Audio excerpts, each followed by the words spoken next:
Assalamu Walaikum. Hello friends, how are you? Welcome back to my another video. In this video, I am going to show you how to adjust baseline grid in InDesign. Let's get started. At first, open your Adobe InDesign software. Then open your document. Now, firstly go to the type tool and insert a text box. Then click right and click fill with placeholder text.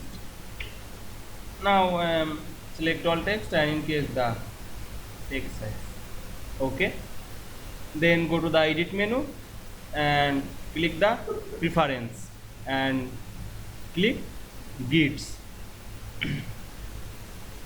Now I am adjust baseline grids. Now we can see here are the adjust baseline grids. Now I am here are 0.10.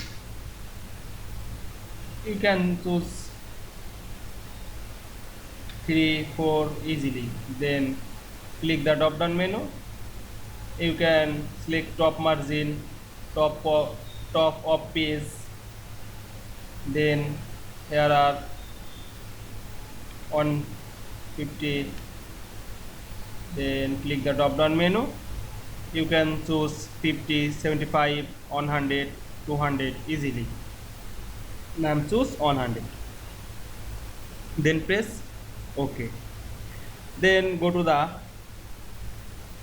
window menu and go to the type of table and go to the paragraph. Then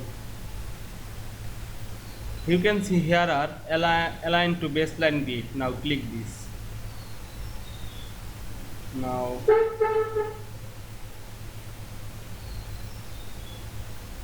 Now you can see adjust baseline grid in InDesign very easily. I hope you enjoyed my video. Please like, comment, share and subscribe my channel. Thanks for watching.